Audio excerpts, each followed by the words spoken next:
Hello, EMEA. I'm Daria Matrash, and I lead our business in Europe, Middle East, and Africa here at Meta.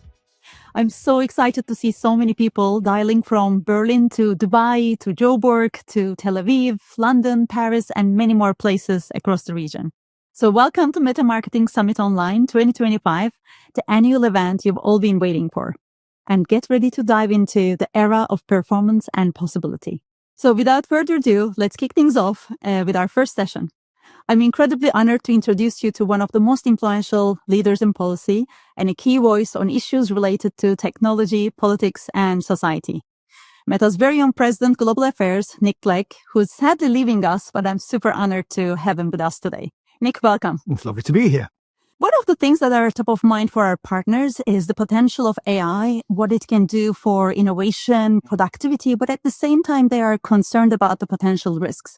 How do you see the balance between this innovation and responsibility, particularly when it comes to our Meta's AI strategy? Yeah, I mean, look, I think any technology is a mix of bountiful opportunity and unknown risk. And I think the debate societally over the last couple of years, thankfully, has evolved from some of the early almost fixation on imprecise existential threats of AI that, the robots were going to eliminate humanity, to much more specific and probably more meaningful issues of risk about, how a data set's composed, what is the effect on, how content is generated, how can you tell the difference between synthetic and non-synthetic content, and so on. And I think in that context, there are really three areas which we as a company have really been leaning into. Firstly, open research. It's been a sort of consistent principle for the company for a very long time. Over the last decade, we have open sourced, openly shared to developers, researchers, to anyone who wants to use any of our models, over 1,000 AI databases. And that means that you get the sort of wisdom of crowds. It's not just us acting as judge and jury about whether we've struck the right balance between innovation and responsibility. It's everyone can look for themselves. Secondly, of course, we do a huge amount of internal red team testing, whether it's how our training models ingest the data in the first place, what data sets we choose, what fine tuning we do subsequently. There's an enormous amount of work that's done as we build up that stack from foundation model to inference and so on. And then third thing we've done is we've really leaned into a lot of work across the industry. So we are part of cross-industry forums, which, for instance, look at the provenance of synthetic AI data. How can you identify visible and invisible watermarking?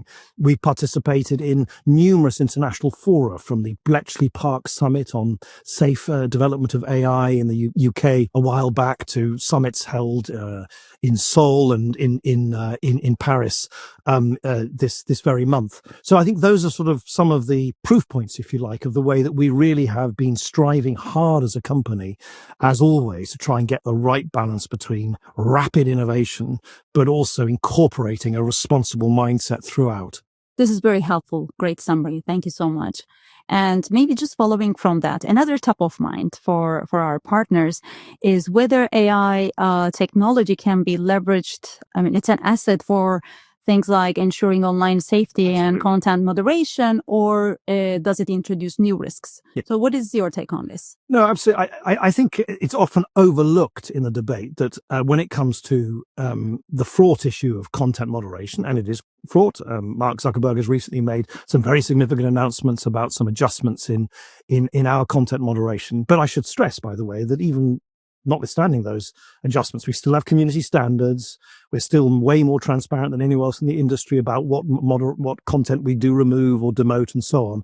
It's just a constantly evolving debate. It never stands still. But in all of that, and particularly when you operate at the scale we do, with billions and billions of posts and messages, circulating on our surfaces every day around the world, there's just no way you can do that through human content moderation. It's actually the AI classifiers whirring away in the background that do all the heavy lifting to identify potentially or actually violating content. So in a sense, AI is like a sword and a shield.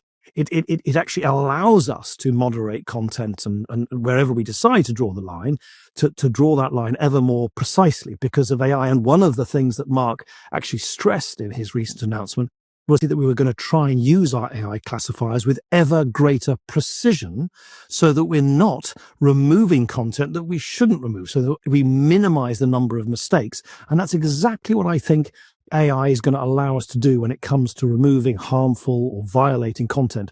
We'll just be able to do it more accurately and therefore not affect content that otherwise should be left alone, which I think has been a trend across the industry, which we really have been pioneering. You talked about open source a little bit in the beginning, but why does Llama and our commitment to openly accessible AI so important? Because many partners are thinking about how can we leverage these models? They don't know where to start from. Like, what would you recommend to them? So, look, I think it's a mixture of self-interest and sort of wider societal interest, which is always actually the best combination. In terms of self-interest, we as a company, of course, hope that by open sourcing our AI models and access to our AI models, unlike most of the rest of the big so-called US hyperscalers who run a proprietary approach to their AI models, in other words, you have to pay to use them, we hope that means that just more and more developers, governments and users will be able to use our technology. And that will then, of course, create a flywheel of wider innovation, which we can then reincorporate into our own products. So that's our self-interest.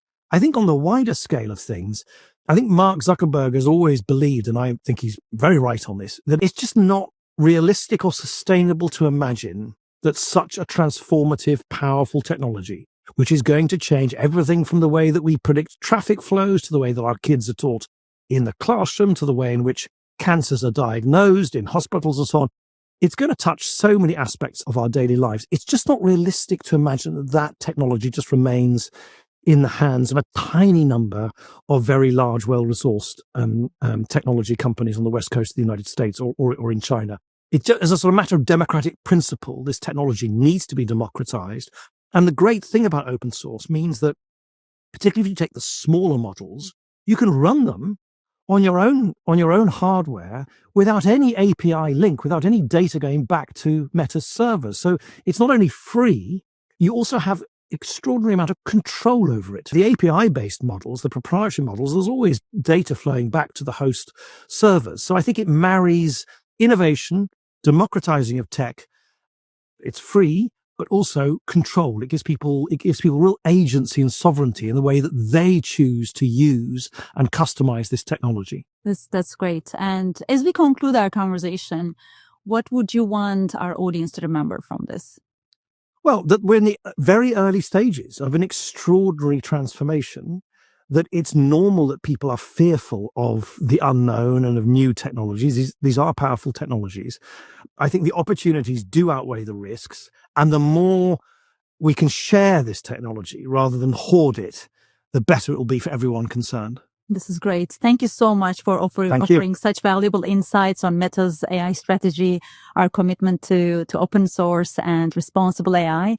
You provided everyone with deeper understanding on how to harness the power of this technology for innovation while ensuring safety and trust. Thank you for joining us. Thank you. Thank you.